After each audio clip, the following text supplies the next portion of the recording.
inspires me, and he's just a great guy, and we have fabulous conversations. I just love you. He's just awesome. So anyway, he wrote a book called Walking Through the Fire. He walked through the fire. You can read the book. If you want to know backwater politics and what really happened, read that book.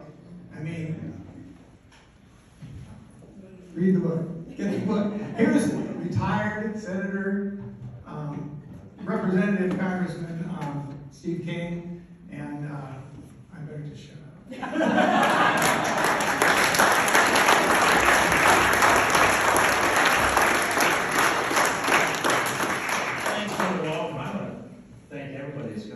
And all of you have taken time out to be here tonight, and Jess and Sandy and all of you, this is an example of what happens when people believe and they stand on principles. And I can see it in you, I see it in your eyes, I hear it in your voices, and I see it in your response.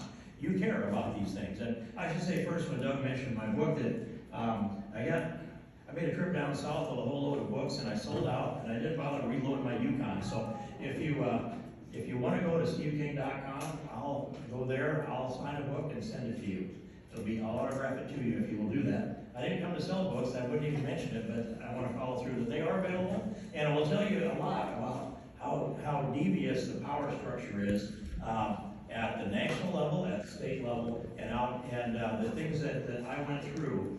I know that Doyle and I actually first met just a little over a year ago, and he didn't know what to think about what's on my Wikipedia page, and so he finally, he said, he read down through all this and read my book, and then he said, you know, that's pretty amazing. They had to do what? Misquote you to do what they did to you? You must have been the cleanest guy in the country. And I hadn't thought about it that way, but I'm going to say, Joel, you're right. And Sandy, I'm so glad you brought up the Constitution and the biblical underpinnings of our Constitution. And that's been something that has driven me. And so I'd like to take you through some of those things from the constitutional side and from the history of some of the case law that's out there, the precedent cases. And I'm the former chairman of the Constitution Committee in the United States Congress. I served on the Judiciary Committee there for 16 years. And so I've been in these battles. That's the most polarized committee on the Hill. And it gets to be bare knuckles from time to time, but they all find out what each one of us believes in when we go at it in that fashion. But back in 2005 or 6, I was watching a case come through the United States Supreme Court. A lot of you don't know the case. It was a Kelo case.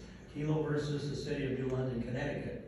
And so I've been watching the arguments on that and the oral arguments before the court. When that decision came down, and the Supreme Court, on a split decision, 5-4, decided that Suzette Kelo, who had bought the thing she called a cottage in New London, Connecticut, to live in the rest of her life, fixed it up, did all the work on that, painted it pink, the little pink house, if you wanted to look at a movie on Amazon Prime for free. I don't do many movies, but when I watched that one, I personalized what I've been looking at legally through that period of time. When the Supreme Court came down and ruled that the Fifth Amendment reads, nor shall private property be taken for public use without just compensation. And what it really ended up with that decision, it was, nor shall private property be taken for public use or public purpose without just compensation. And that word public purpose, that's kind of like defining the word fair. You know, if you've got 2 kids, you already know that there's no such thing as fair. You'll never be able to agree on what is fair. Well, public purpose is the same thing. What's the public purpose? And so when they opened that up, then property rights began to fall by the wayside. But the minute that decision came down, and I saw the decision of it, and I actually hadn't even read Justice O'Connor's dissent, when I just lit up with my hair on fire, and I went to Tom DeLay, our majority leader, and said, we can't let this happen. Well, the Supreme Court has decided, he said, and so there's nothing we can do about it. We've got to weigh in on this. We cannot let it go by uncommented. And so Phil Gingrey of Georgia and I put together a resolution, and it was a resolution of disapproval of the United States Supreme Court decision. And I don't know if the Congress has done that before or since, but we had to do something. And so we wrote this resolution of disapproval, and I went to the floor to argue in favor of the resolution. I was sitting, I moved up to the front seat, ready to go. When I was queued up to speak, I was going to be right after Barney Frank from Massachusetts. And some of you remember Barney Frank. At the time, he was probably the most liberal member of the United States Congress. And so I got my piece of paper out on my knee to write down what Barney said because I figured I'd have to rebut Barney Frank. And when he got done talking, I got up and I said, I wish to associate myself with all of the remarks by the gentleman from Massachusetts. I agreed with him 100%. That I'm saying this because all across the legal spectrum, the political spectrum, the constitutional spectrum, the right and the left, we agree this Constitution is written to protect our property rights. And if you look at the votes that came down on the, we'll call it the 90% bill last year in the Iowa House, and of those voting, 78% voted in favor of protecting your property rights in some form or another. The one registered poll happened to be exactly that. 78% said it's wrong to use eminent domain for private gain. And that 78% across all demographics, Democrats and Republicans and no party and age and gender, whatever it might be, they were all right at 78%, within a couple of points of that. It's a universal position here in Iowa that we want to defend your property rights and keep this CO2 pipeline out of here by eminent domain. If they can go through by some other method, maybe that's a different transaction. I think it's a bad idea from safety also. But we passed that resolution, and I rambled away on a little beyond what I said about Barney Frank had to say, and it turned out that Justice O'Connor had written the dissent, and her dissent mirrored pretty much what I said. That made me feel pretty good, and she was a nice lady, and anyway, I ended up, because of those things, she invited me over to a lunch that she had one day, just a one-on-one lunch, and I found out that even though I disagreed with her on other things, this I absolutely agreed with her on. She's a very gracious lady. We lost her about the 1st of December this last year, so I just wanted to say some kind words about her. We may disagree on a lot of issues, wherever we might be on the political spectrum, but this is a universal issue, except for what? Do you know any other issue in Iowa or America that 78% of the public across the full political spectrum is on one side, and it's still contentious? And the answer to that is because almost all leadership is on the other side of this argument. And their communication with people like Bruce Rastetter and all of his henchmen. And so that's why we have this dichotomy here. If it wasn't for that, then there would just be the House and the Senate would step up and say, we aren't going to have any pipelines for private gain. We're going to protect eminent domain. We're going to protect against eminent domain. That's what's motivated me and animated me, is protecting your constitutional rights and mine. And I don't have a pipeline going through anything that I own. It's just the Constitution that's here by my heart all the time that I have a jacket to put it in. It's kind of worn out. I invited Justice Scalia. So you assigned this one. It wasn't Justice Scalia. I have one that is signed by him. Anyway, I invited him to a breakfast the following Wednesday morning that I hosted for 16 years at Conservative Opportunity Society. And as a guest speaker, we drew a pretty good crowd. I suppose 40 or 50 were there that morning. And it was because of his decision also in opposition to the Kelo decision. But first I should actually lay the foundation of the Kelo decision out in a few sentences here. But there was the city of New London, Connecticut had set up an economic development plan, pretty much identical to what Charles City and Floyd County have sitting there on the side of that city. And they had an economic development plan. And so they set about condemning the private property for the purposes of handing it over to Pfizer and others as an economic development plan, so that Pfizer would put in a pharmaceutical plant there, create jobs, pay higher taxes. So the rationale was, we have an economic development plan, and when we execute that plan, we're gonna grow the economy, so it's for a public purpose. And Justice John Paul Stevens took the bait on that, hook, line, and sinker, and wrote the majority opinion. So, but this is a different thing here. This is not an economic development plan. These are the barons, the plunderers that come in that want to trample over your property rights. And if they were straight up business people, they would say, we're going to negotiate and we're going to find a way where we do this without eminent domain. And actually they said that about what, a year ago, about today? We'll not use eminent domain. And so I heard that, and I know the people that own land in this state. And I've been all over the place and listened to people in meetings after meetings. And when you live on a piece of ground that's your heritage, your family, whether it's the land you bought right in the front of this thing that's given at you 3 times, and give you that signal 3 times. When you buy that land, that means something to you. You live on that land for a decade, a generation, 5 to 7 generations. Some of this land is in our hands now. And it isn't just that you work that land. sweat of that land, you bled of that land. There's not a family farm in this state that there wasn't both sweat and blood going into that soil.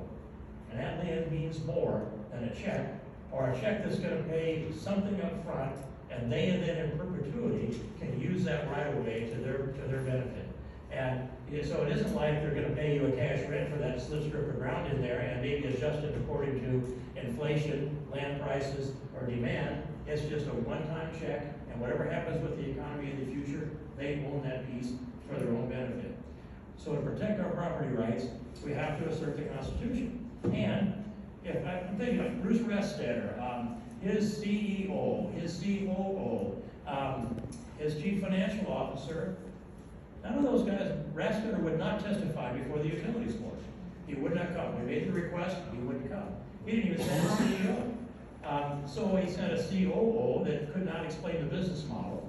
And it's hard to unravel all that business model. So I'll just kind of drift over to that for a little bit and tell you what I think, how that works. Restetter started out in the hog business and rolled that out and went on to the Hawkeye Renewables. He built 4 ethanol plants. Those ethanol plants went in Chapter 11 about 2008, about the same time the corn hit not quite $8. And so the bankruptcy judge was convinced by Restetter that Restetter should be the CEO to see them out of bankruptcy. So you think the guy that saw him in bankruptcy wouldn't be the guy you'd hire to see him out of bankruptcy, but that's what happened. And a lot of people got a haircut, but I don't know that that ever happened to Bruce. And what happened to his money? He seemed to disappear for about 3 years. And I'm wondering, gee, did that guy just go away? It'd be great, but he didn't. And I'm drifting around in my insomnia across the internet, and I find this little article that says that 18,000 acres of Sand Hills farmland has been sold out in western Nebraska. 18,000 acres, one chunk, sold by Summit Farms. Well, we knew that. It's Bruce Restetter. Huh. All right, that's a piece of information that I never read anybody that actually knew. And then about a year later or so, I called a friend to ask him what he's doing, and he said, well, I'm building an ethanol plant. I said, where are you? He said, I'm in Brazil, building ethanol plants for Bruce Restetter. Huh, there's another point that now it's published, but it wasn't then. And so his plan is, and he's got at least 3 plants that are done on a project, or maybe building 6 of them in Brazil. And he says he's going to save our ethanol, yet he wants to put, I remember that number is 1.2 billion gallons of ethanol on the global marketplace out of Brazil. That's not going to help the ethanol plants now. I'm really certain about that. And what's he going to do with the CO2 out of there? Well, he put in a permit to drill an exploratory well in Brazil to see if he could pump that CO2 down into the ground and sequester it there. So that's the Brazilian piece of this. He's got an agreement with Honeywell to use their engineering design to build a green jet fuel plant down probably on the Gulf Coast, probably in Louisiana. And he needs the carbon credits in order for the green jet fuel to qualify. Otherwise, so he wants to convert ethanol into green jet fuel, and he wants to have the carbon credits out of Brazil that can be pumped down into the ground or sold in the global market price, and then ship the ethanol into the United States and turn it into green jet fuel. You can go on and on with this, but when you tie all of these plants together, the effect is, and I know we've heard part of the strategy, but the effect is he would have then control of all that CO2, the largest mass of the purest form of CO2 known anywhere in the world. It's not doing a thing to hurt our atmosphere, by the way. It's not. It's a complete circle. It goes back in the corn the next year, and then comes back out of the ethanol plant in that circle. And I would guarantee you that we have better yields next to the ethanol plants than we do a ways away from the ethanol plants, because the CO2 is heavier than air, comes out of the plant, settles down, and that corn grows. So that's the circle that's there. And he has tied this whole thing together where he would have the government's $85 a metric ton that they want to pay for each metric ton of CO2 that's sequestered. That's a floor price, but it's not the ceiling price.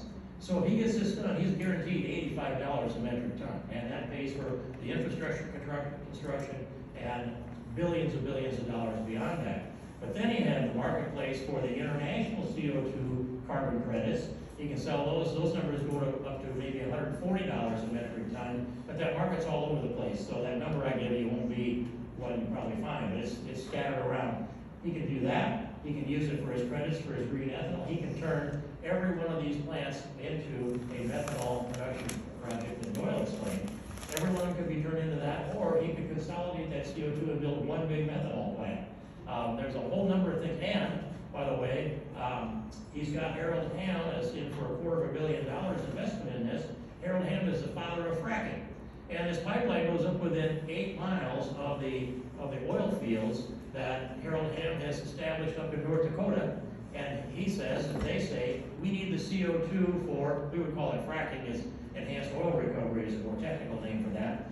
So this whole thing, it's this behemoth that they've set up, as just, it tramples over all of us. It bulldozes its way through the best farmland in the world, tramples our Constitution. The Constitution is absolutely clear. In fact, I make another point about the Constitution of this, that nor shall private property be taken for public use without just compensation. Private property for public use. The Constitution doesn't mention private property for private use. That doesn't mean it's okay. What it really means is the framers of our Constitution had no idea, no concept that there'd ever be a force from the private entity that would seek to condemn private property. They'd have to have government to do that for a public use. And so that gap is just, it's kind of stunning to me that we don't talk about that very much. But that's where the Constitution is. I like Alabama's state constitution, which says private property shall not be taken without the consent of the owner. That fits what I believe about private property.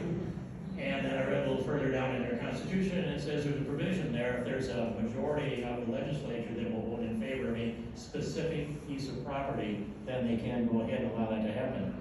I can live with that, that's fine. But what we've got now is we've got a government system that's set up that hands the authority over to a 3-person utility board. A 3-person utility board that, I'm gonna say, they probably know why they're appointed to do this. And you've got and the authority to make the determination on convenience and necessary. And so 3 people are going to make that determination of what's convenient and necessary. That's why we have to go to court, because we're going to challenge them that their judgment is flawed. That's one of the things.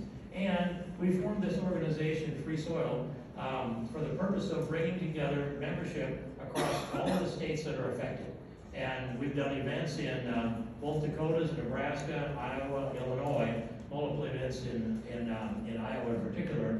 And my idea from the beginning was, let's pull the people together that are collection of plaintiffs, perhaps a large class action lawsuit is really what I have in mind. And we've got some people that own land in, say, South Dakota that live in Iowa, and probably vice versa, but those 2 I do know.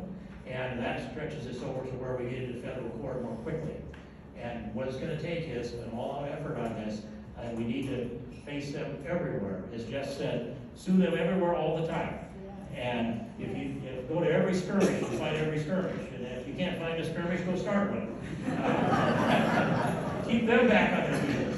And they've got all of these lawyers that are on retainer, and they're trying to earn their money for fear that they'll lose their job if they don't. So they're bringing legislation, throwing that legislation at us, and you got to go out and kill it. And that's what we heard Doyle talk about, is killing bad legislation. And Senate File 411, that one was a great big reach. When I read that through about 3 times, trying to figure out how I could justify how they presented it, it was to be a bill that was going to prohibit Johnson County from banning gas stoves. Well, I read through that, no, it sure was wide open, so that someone could go in and say, no local authority, and to establish this. Essentially, a bill that would have the same effect as South Dakota's prohibition on local control. So we're up against a great big army, and we the people are going to have to rise up against that army. And we want to put together the resources to do it. Our website now allows that to happen at Free Soil Foundation. And there's a button on there to help out with that. And I don't know, but I imagine Tammy's got a basket back there. And I'm in this thing with some of my own money, and I'm taking nothing out of this. I'm in it because I believe. And I took an oath to support and defend the Constitution of the United States. And we should ask our legislators.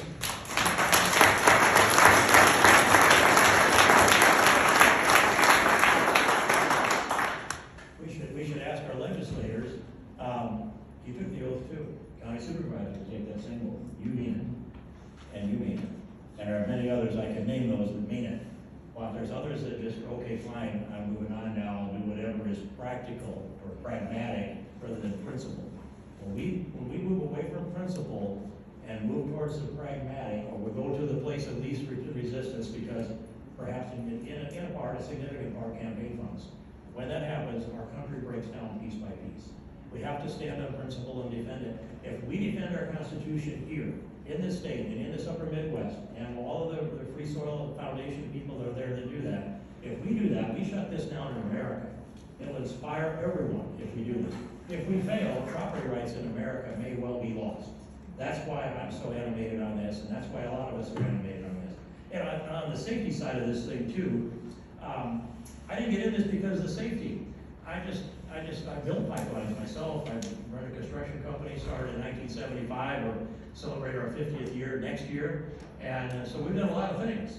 And pipelines is one of them I did before I started the company. So I know how they work and what it takes to build them to a degree. It was full of technology and that or whatever. And yet, what I saw what they were doing with the pipeline, 24-inch pipe, 2,200 pounds a square inch.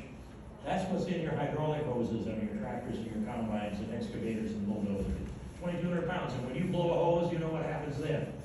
But to put 24-inch pipe at 2,200 pounds, and then 20 miles between valves. So I sat down and did the old calculator, and came up with this. 1 million gallons of CO2 in a pipe, in a 20 miles of pipe, 1 million. And so we're talking this, in between those two valves, if there's a rupture like you saw in Justice film there, it would be far more horrible than that actually. But that gives you an idea. If there's a rupture, those 1 million gallons works out to be the equivalent of 22 semi-loads, tanker loads, sitting there in one place, bursting out simultaneously. And if it's cold, it'll be on the ground anyway, right away. If it's cold, it takes longer to dissipate. And what happens, it's kind of warm in Africa more often than it is here, I think. Lake Nyos, Cameroon, Africa, 1986. A lake there is about a 1 square mile. It had kind of a natural burp of CO2 that came out of it. And of course, the lake is the lowest place there. That's why the water's there. The CO2 spread out across that water. 3 villages around the side of that lake. Between 1,700 and 2,000 people killed. Just dead in their tracks, whatever they were doing that day. 1,700, 2,000. 3,000 to 4,000 head of cattle. Every chicken, every other critter that was there. Just death all the way around that lake. And they tried to keep it a secret, which is why it didn't really hit the news much in '86. And the person that walked in on that, after the dissipation of the CO2, walked along the lake shore, walked around the bodies of the people, the bodies of the cattle and the chickens and everything. I don't want to say hogs because I don't know they have them there.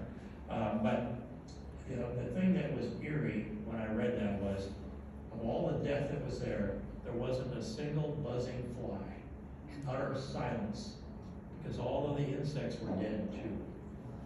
This is utter death, and you can't see it, you can't smell it, and it covers the ground. And when we talked about the plume area, that some are supposed to release that, and they say, no, it's a national security issue, that the plume area, if you have a rupture, where it goes. And we got a number out of Navigator, South Dakota, 1,855 feet from the center line, either direction. I look at that and I think, I'm better than that. It may be less, it may be more, but it isn't kind of just, CO2 doesn't know the boundary. I can go 1,855 feet, I'll stop there. Go ahead and build your house the other side of that. This is a function of what Doyle said, 3-dimensional plume studies. And if you've ever seen a floodplain study, it gives you an idea of what that looks like. Wherever the water would go, the lowest elevations, you've got to calculate that. You've got to calculate the temperatures. You've got to calculate the wind direction and speed. And then, of course, the volume of CO2 that would be released. And then that plume study is dynamic. And if we had a legitimate 3D plume study for a single county, I think it would kill this thing off. We need to get that done too. And so, another point that did get made was PHMSA, the Pipeline and Hazardous Material Safety Administration. They're under the U.S. Department of Highways and Department of Transportation. And they're to be writing, they take care of the safety regulations. The state, the utilities board just does the routing, and the safety is to be regulated by the federal government. And last I heard, be about 3 months ago, they were about 6 months from releasing this study that would be tighter regulations on safety. We don't have the federal regulations on safety, yet the Utilities Board appears to be poised to hand a permit over, and if that permit gets handed out before those safety regulations, as I understand it, then the non-existing regulations are grandfathered in spite of having new regulations for safety. So there's a lot of this that's a mess. Jess laid out so many of the pieces that are complex, complicated, things that need to be litigated, and I think Sandy laid out the Constitution really well, and you heard from Kim on the agony of it 3 times. Made 3 runs at Kim Junker. Nobody's beaten her yet.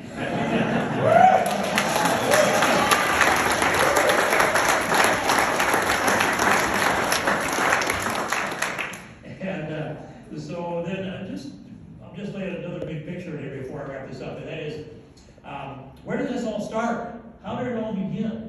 And I happen to be in a relatively unique position where I've served in the Iowa Senate, and in my time in Congress, construction gave me a background on this too. I've traveled a lot in the world and for a lot of different reasons, especially a fair amount of it in Europe, into Switzerland and Geneva, where the home of the World Economic Forum is. And so this is a real background for real. Last March, I did about a 3-week deep dive into the World Economic Forum, because even though I had the random things in my head, I didn't have a clear understanding of it. Klaus Schwab and Company created the World Economic Forum, going way back to about '86 under a different name. Then they consolidated into the World Economic Forum, and they laid out a chronology of all the things that they have accomplished. Their fingers are in the United Nations, they're into the World Health Organization, and they're into the politics, of course, in the United States and around the world. Larry Fink is on the board, rubbing elbows with Klaus Schwab, and probably bumping fists with George Soros there. And Larry Fink has been the lead proponent of this CO2 carbon credits. And so they have created an economy, a false economy, of carbon credits having a value into the marketplace. They created this out of thin air, and they first pushed this into places like Germany. I remember standing there in the Bundestag doing that debate in Germany, and I once got into a debate with Angela Merkel on this very topic, and the debate ended up, I guess I said one too many things because she said in a huff, well, I am a physicist, and you will not defeat me. So my mother would have said, you should have backed off, Steve. But anyway, I watched how they sold that to the people across Europe, and I talked to the politicians there. I said, do you believe this? Well, no, I don't. Well, why don't you tell your constituents? No, I don't. Why not? They'll vote me out of office if I tell them I don't believe this. And I said, why don't I tell them for you? You stand next to me. No, don't do that either. Same result. So, but they sold this into Europe. They sold it into the United States, especially into the Democratic Party. And when I arrived in Congress in '03, I'm debating against Cap and Trade and Ed Markey, who's now in the United States Senate, on this very topic. As this rolled forward, about 15 years ago, they were working this thing to lay this foundation. This is a scheme. It is a boondoggle scheme, and it's built on the promotion that they have. So I'll give you this piece, is that we have to understand the origins of it and what we're up against and how people capitulate when there's money dangling in front of them. A person like Bruce Rastetter in 2012 or so was making fun of Michael Mann and the hockey stick projection on the atmosphere. He's making fun of them. Now he's cashing in, or he's trying to cash in. There's no principle involved there. And any of those board of directors members, if you'd ask them, how are you going to comply with the Constitution when you're demanding eminent domain? And there's no answer that's been peeped out of any of those people. None of the summit people will answer the constitutional question. And I don't think any of the leadership that's defending this is going to answer the constitutional question either. But I would tell you, I'm standing there, I'd be mirroring what Sandy Salmon is saying, and we'd be finding a way to at least get to their guilty conscience. And so we've got to move forward with this. It is a great big global effort to do this. It is a huge boondoggle. It's unconstitutional. It's economically completely unsound. Rastetter has announced that the original chunk that they were going to sequester 12 million metric tons of CO2, and it was the largest project in the world of its kind. And we're going to use this project to get to carbon neutral. Well, so I just go look at it. There's 40 billion metric tons of CO2 that's man-caused emissions in a given year. And he would sequester 12 million metric tons in a given year with the largest project that's been proposed. So you don't have to be a genius to figure this out. You take the 40 billion metric tons and you divide 12 million metric tons into that and find out how many Bruce Rastetter projects would it take to get to carbon neutral. Somebody's got that figured out in your head already, but I'll give you you the answer. 3,333 and a third projects like this. And this is the low-hanging fruit to get to carbon neutral. So this thing it's nuts, it's unconstitutional, it financially cannot be sustained, and it's empowering people to trample on your constitutional rights. And so I just challenge all of you, step up, join this fight with us. I'll be there till the last breath. We're not going to back off on this. We've got good people around us, and we can sure take a lot more good people along. Let's get her done, and let's defeat these people, and let's save our Constitution and our farm.